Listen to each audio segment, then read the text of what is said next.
Now that we've got a sense for the capabilities of robotics, and particularly the LEGO Mindstorms kit with respect to locomotion and sensors and the programming ability of the software that we and the program generation we can create, now we turn our attention to robotic autonomy.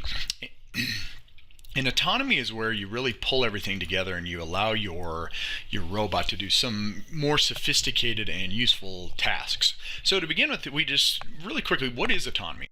So the characteristics of an autonomous robot is that it can perform a task for an extended period of time without human intervention. And the key word here is that it's performing a task. So while we've seen that we can program a robot to move in a square, move in a circle, or just get trapped inside of a box, it's really not doing anything. So when we talk about autonomy, we always want to have some goal that is being accomplished by the robot. And if you think about that, when you create autonomous robots, it makes it a lot clearer of what you're trying to do. You're going to lay out a program that does something, that accomplishes a task, and then you're going to add to it some other characteristics. So the other characteristics are that an autonomous robot gains information about its environment and reacts accordingly. Now, to react accordingly, what does that mean? Well, it's going to sense its environment and take actions to continue the task that in the presence of maybe obstacles or in the presence of changing conditions, but it's going to sense what's going around it and then try to make motions or take action in order to avoid circumstances that may have arisen and ultimately complete the task. It's also going to react to avoid harm to others, so that's kind of a primary characteristic of all robots, and also to avoid harm to itself. Okay, so you don't want your robot to sense a condition in its environment and then take an action that will actually destroy itself, because that doesn't help anybody. And then finally, you also want to avoid harm to the environment. So those are the characteristics of autonomy with respect to robots. And why do we want it? Well, one of the most common uses of robotic autonomy is to perform tasks in hazardous environments. So we always think about space. So Mars Curiosity, it's like humans aren't able to get there and operate yet. So we send robots there. It's a hazardous environment.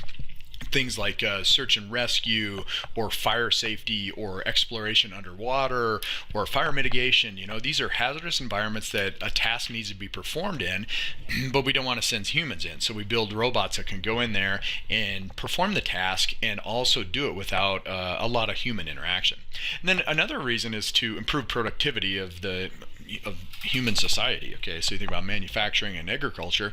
I mean, these are tasks which aren't necessarily dangerous, but they can be very repetitive, and if you can build systems to kind of force multiply what the human can do, then we're able to achieve a higher level of productivity, and that means more manufactured goods and services and more food and all sorts of things. Okay, so that's really what autonomy is, and at this point, let's go back all the way to the beginning and look at our Blockley maze. You might recall that this had 10 levels in it, and each level had an increasing level of difficulty. So if you got to level 10, one of the things that you noticed was that you created robotic autonomy. And when you have autonomy, you really just need locomotion, sensors, and programming. Okay? And so the locomotion is, what is the robot doing? It's just a catch-all term for usually the robots are moving, but the robots are doing something. And while they're doing it, they use sensors to sense what's happening around them so that they can react and ultimately move toward completing the task. And then finally, you need a program which pulls it all together. So in the level 10 Blockley maze, if you succeeded in it, what you ended up doing was creating a program which was trying to complete a task, which was moving toward the finish line. Okay, so this would be like a search and notify task. So you could think about search and rescue, where you send a robot out to search for something, and then once it finds it, it stops and sends out a radio signal. So this is a task that you're trying to accomplish.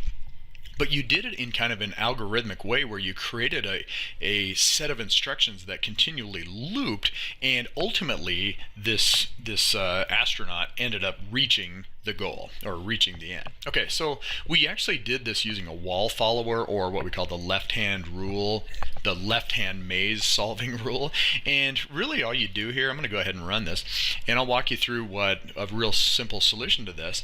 What you're going to do is you're going to repeat forever. And the idea is that you are going to take at every step, you're going to look to the left, and if there's a path to the left, you will turn left and go there, move forward. If there's not a path to the left, you'll check ahead of you, and if there is a path there, then you'll move forward. Finally, if there's not one to the left, not one ahead of you, you look to the right, and if there is a path there, then you turn right and move forward. Now that only works, that works very well unless you get to a situation where there's not a path to the left, straight ahead, or right. And in that situation, what happens is that you'll just be stuck. So what I did here, let's go back and restart that. I want you to follow through what's happening here. So this is called a left-hand wall follower algorithm. So look at this little astronaut. It's always checking to the left, to the straight ahead. So it's like left was yes, left was yes, left was no, straight was no, right was yes. And so one of the neat things about this is that notice that it's getting to the finish line ultimately, but it's taking a very roundabout way. And this is okay because when you do it with a robot, it's okay to launch your robot off for hours at a time because you don't really care. It's not consuming food as you go. It just consumes energy, but you assume that you have at least an abundance of energy. And it's just going to go out and it's just going to continue to run this algorithm and ultimately accomplish a task. So this is a very simple example of an autonomous program that you were able to create. And if you weren't, go ahead and try this out and just get familiar with how this thing actually operates, and it'll kind of help as we move into some of the final steps of this module. Okay, so what are we going to do next? Notice that you would get a medium-sized check mark for autonomy, because what we're going to look at next is we're going to combine a couple different sensors and try to get our Mindstorms kit to do something very simple, accomplish a task, but respond to a change in its environment. So what we'll do is we'll take a look at a line follower algorithm with object detection, and this would be a classic example of just carrying some goods or services around, maybe delivering mail or something like that. But that's what we're going to look at next. So this was just a brief overview of what a robotic autonomy is, the characteristics of it, and a very simple example of how you could program that up.